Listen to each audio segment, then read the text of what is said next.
The humanoid robot illusion. The problem is that people keep acting like humanoid robots are the future, but they're not. They're a marketing fantasy.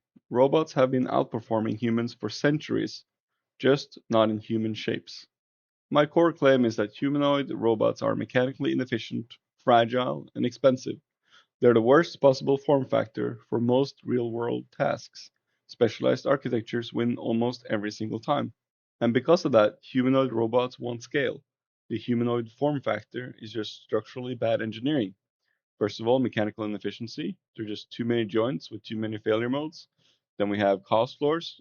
Humanoid robots require expensive actuators, sensors, and balancing systems. So even if you mass produce them, they're not going to be cheap. And third, task mismatch. Most tasks do not require legs, hands, or human proportions.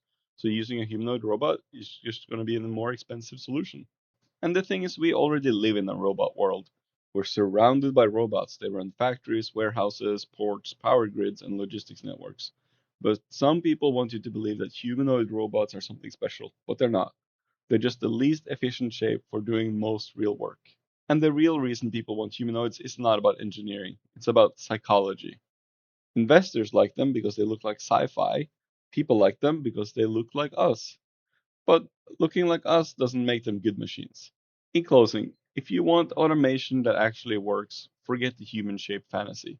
The future of robotics look nothing like us humans, and that's exactly why it works.